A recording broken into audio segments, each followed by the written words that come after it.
ভাইরা আমার, শ্রমিকদের অধিকারের জন্য আমাদের ঐক্য হতে হবে।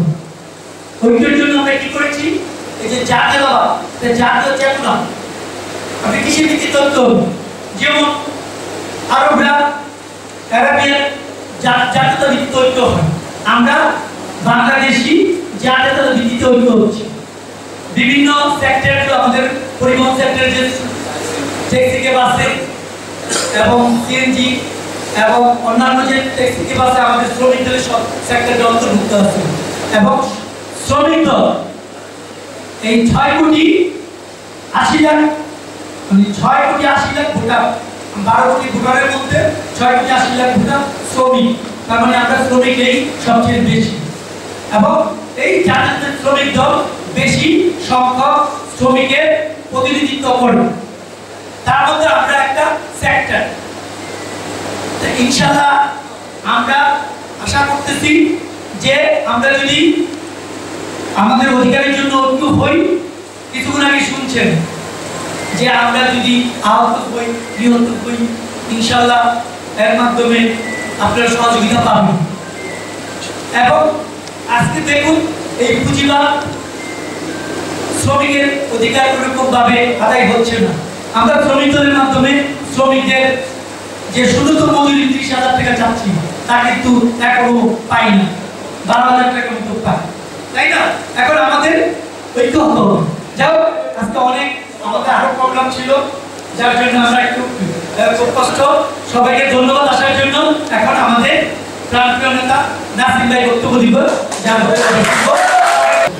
আমি আশা করব যারা আগামী দিনের নেতৃত্বে আসবেন, শ্রম দপ্তরের কর্মকর্তারা বলে গেছেন কিভাবে আপনাদেরকে আগামী দিন নির্বাচন প্রতিনিধিত্ব করতে হবে, সমস্ত জিনিসগুলি আপনারা আগামীতে আইন অনুযায়ী করবেন, যাতে কোনো রকম কোনো আইনের ব্যত্যয় না হবে।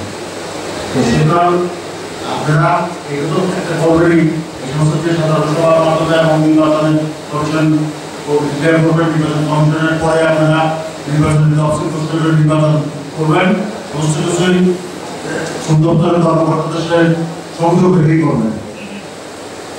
আর একটা কথা যেটা আপনাকে বলতে বাধ্য হচ্ছে, সেটা হচ্ছে যে ট্যাক্সি ক্যাব চালক শ্রমিক দলকে আরো মজবুত এবং সংগঠিত করতে হবে।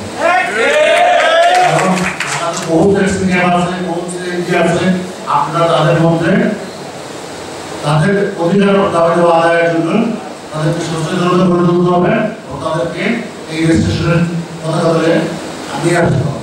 সেটা যদি না করতে পারেন তাহলে এই রেজিস্ট্রেশনের কোনো মূল্যবোধ থাকবে না। কারণ আপনাকে শ্রমিকদের অধিকার আদায়ের জন্য রাস্তায় আন্দোলনে থাকতে হবে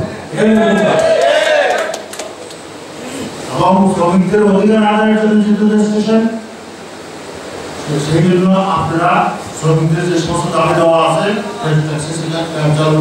সেগুলো আগামীতে এই নির্বাচনের যে কমিটি আসবে তারা সেই কমিটির মাধ্যমে দাবি দেওয়া আপনার সাথে একটা সম্মেলনের মাধ্যমে দাবি দেওয়া প্রকাশ করবেন এবং সেটা নিয়ে আন্দোলন করতে হবে। তাহলে বুঝবো যে আপনারা ট্যাক্সি ক্যাব চালক শ্রমিক দলকে অর্গানাইজ করতে হবে। আমি বেশি করে বলতে চাই না, কারণ আমি একটু অসুস্থ, সুতরাং আমি আশা করবো যে আপনারা যারা আগামী দিনের নেতৃত্বে আসবেন তারা এই ট্যাক্সি ক্যাব চালক শ্রমিককে আরো বেশি উদ্বুদ্ধ করে ঢাকা শহরের সমস্ত ট্যাক্সি ক্যাব চালক এবং আদার্স যারা আছে তাদেরকে আপনারা ঐক্যবদ্ধ করবেন এবং শ্রমিকদের অধিকার আদায় করবেন। এই আশাবাদ থাকতে পারে আপনাদের সবাইকে তফসিল ঘোষণা করবেন। নির্বাচন তফসিলে যে বিষয়গুলো থাকবে সেটা হলো, প্রথমে একটা খসড়া ভোটার তালিকা তৈরি করা হবে। এটার উপরে যদি কারো কোনো আপত্তি থাকে সেই আপত্তি নিষ্পত্তি করে একটা চূড়ান্ত ভোটার তালিকা প্রস্তুত করা হবে।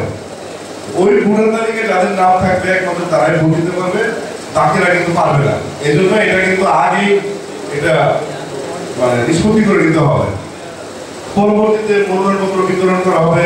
এই গঠনতন্ত্রের যে কমিটিগুলো আছে, কমিটির আকার যেটা সভাপতি, সেক্রেটারি বা সাংগঠনিক সম্পাদক, যে পদগুলো আছে আর কি, এই পদগুলোর এগেইনস্টে নির্বাচনী তফসিল ঘোষণা করা হবে এবং এই পদগুলোর বিপরীতে মনোনয়নপত্র বিতরণ করা হবে। তো এই কাজগুলো আমাদের যদি প্রয়োজন হয়